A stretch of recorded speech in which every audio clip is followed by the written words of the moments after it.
Ancient Rome, just the name conjures up images of gladiators, emperors, and a vast empire stretching across Europe and beyond. But Rome wasn't built in a day, and its story is far more complex than Hollywood films might suggest. From its humble beginnings as a small village on the banks of the Tiber River, Rome rose to become one of the most powerful and influential civilizations in history. Its legacy is all around us, woven into the fabric of our languages, laws, and cultures. The story of Rome is a captivating tapestry of triumph and tragedy, of ambition and excess, of innovation and adaptation. It's a story that continues to fascinate and inspire us today, offering valuable lessons about the rise and fall of empires, the nature of power, and the enduring spirit of humanity. Every great civilization needs a founding myth, and Rome is no exception. The story of Romulus and Remus, twin brothers abandoned as infants and raised by a she-wolf, is one of the most enduring legends in Western culture. According to the myth, the twins were the sons of Mars, the god of war, and Rhea Silvia, a Vestal virgin. Abandoned to die in the Tiber River, they were miraculously rescued and nursed by a she-wolf. Later they were found and raised by a shepherd. As adults, Romulus and Remus decided to found a city on the site where they had been saved. However, a quarrel erupted between them, and Romulus killed Remus in a fit of rage. Thus, Rome was founded in bloodshed, a foreshadowing of the violence and conflict that would mark much of its history. While the story of Romulus and Remus is likely a myth, it speaks to the Roman character, strong, ambitious, and sometimes ruthless. After its mythical founding, Rome evolved from a small city-state into a powerful republic. According to legend, Rome was founded by Romulus and Remus, twin brothers raised by a she-wolf. This mythical origin story set the stage for a city that would grow to dominate the ancient world. The Roman Republic was not a democracy like we know today. While citizens did have a say in the government, the system was far more complex and layered. The Republic was a blend of different governing bodies and offices, each with its own specific role and function. Instead, it was a complex system of government with a carefully crafted balance of power. This intricate system was designed to ensure that no single individual or group could dominate the political landscape. The Roman constitution was unwritten, evolving over time through customs and precedents. At the heart of this system was the Senate, a body of elder statesmen who advised the magistrates and controlled the state's finances. The Senate was composed of Rome's most experienced and respected leaders, often former magistrates themselves. Their wisdom and experience were crucial in guiding the Republic. The magistrates, elected annually, held executive power and commanded the army. These officials were responsible for the day-to-day administration of the state, as well as its military campaigns. The annual elections ensured that power was regularly rotated, preventing long-term dominance by any single individual. The most powerful magistrates were the two consuls, who shared supreme command and could veto each other's decisions. This dual consulship was a unique feature of the Roman Republic, designed to prevent the concentration of power. Each consul had the authority to check the other's actions, ensuring a balance of power at the highest level of government. This system of shared power and checks and balances was designed to prevent any one individual or group from becoming too powerful. The Romans were acutely aware of the dangers of tyranny and took great care to build safeguards into their political system. This balance of power was a key factor in the Republic's longevity and stability.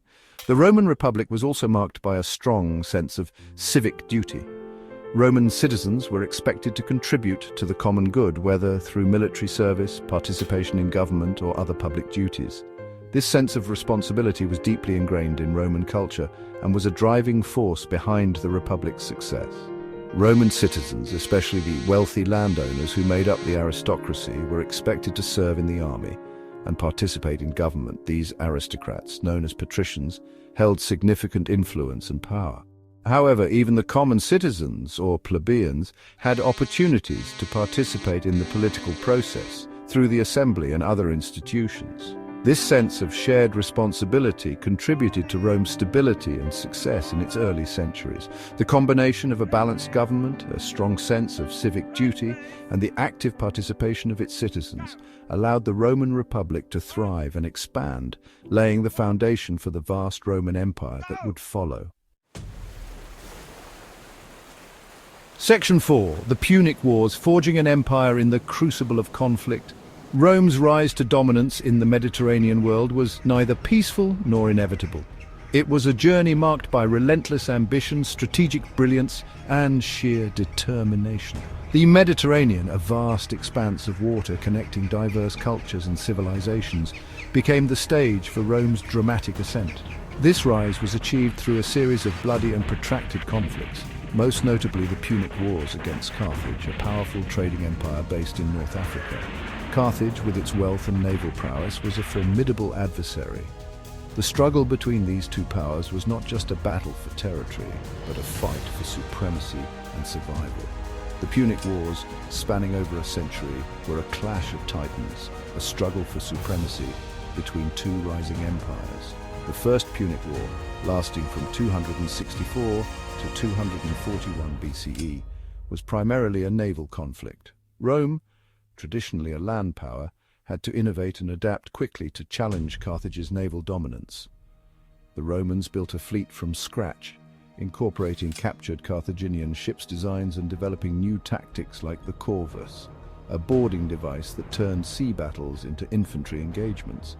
The First Punic War saw Rome, traditionally a land power, build a navy from scratch and challenge Carthage's dominance at sea.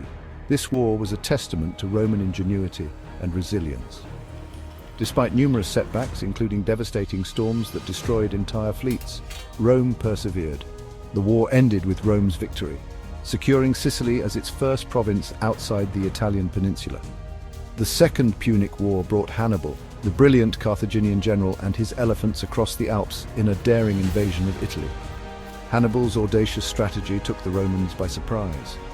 His journey through the treacherous alpine terrain, with war elephants in tow, remains one of the most remarkable military feats in history. Hannibal's campaign in Italy was marked by a series of stunning victories, including the Battle of Cannae, where he annihilated a much larger Roman force.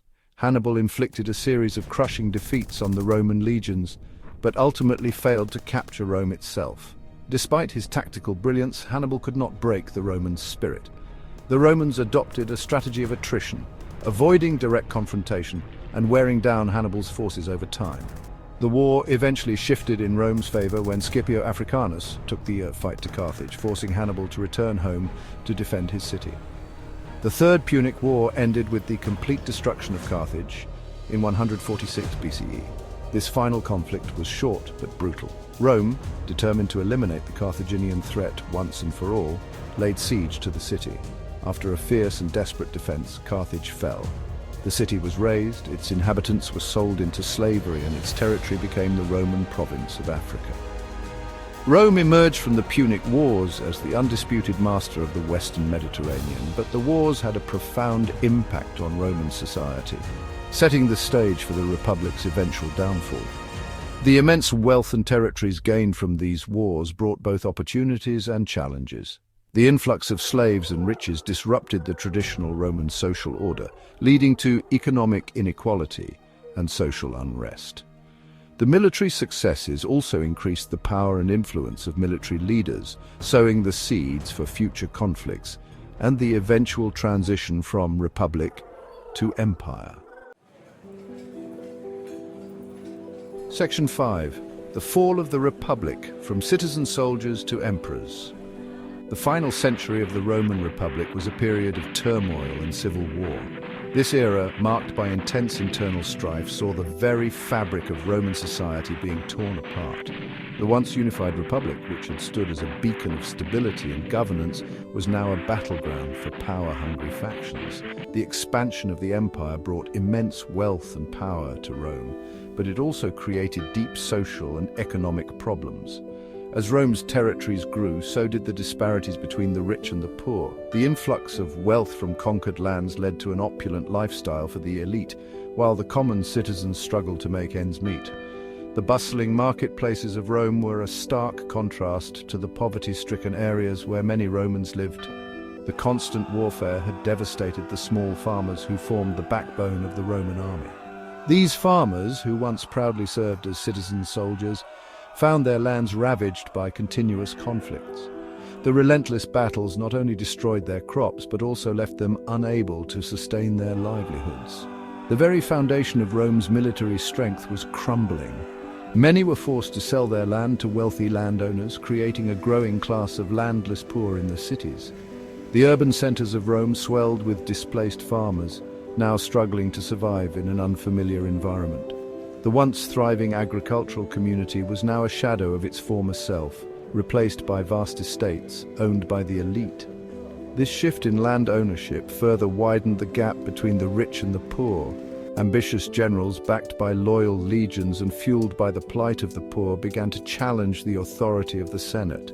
These military leaders, seeing an opportunity in the growing discontent, rallied their troops and promised reforms. Figures like Julius Caesar, with their charismatic leadership, gained the unwavering support of their soldiers and the disenfranchised masses. The Senate, once the pinnacle of Roman governance, found its power increasingly undermined. A series of civil wars erupted, pitting Roman against Roman in a struggle for control of the Republic. These conflicts were not just battles for territory, but ideological wars over the future of Rome. The streets and fields of the Republic became arenas of bloodshed, with brother fighting against brother. The once unified Roman identity was fracturing, leading to a prolonged period of instability and chaos. One by one, powerful figures like Marius, Sulla, Pompey, and Julius Caesar rose to prominence, only to be brought down by their rivals or by assassination. Each of these leaders left an indelible mark on Roman history, but their ambitions also sowed the seeds of their downfall. The cycle of power struggles and betrayals became a defining feature of this turbulent era. Assassinations and political machinations were rampant, as no leader could feel truly secure. The Republic, designed for a small city-state, proved unable to cope with the pressures of managing a vast empire. The administrative structures that had once efficiently governed a single city were now overwhelmed by the complexities of a sprawling empire. The Senate's inability to adapt to these new challenges led to its gradual decline. The transformation from a republic to an empire was not just a change in governance, but a fundamental shift in the identity of Rome itself. The rise of emperors marked the end of an era and the beginning of a new chapter in Roman history.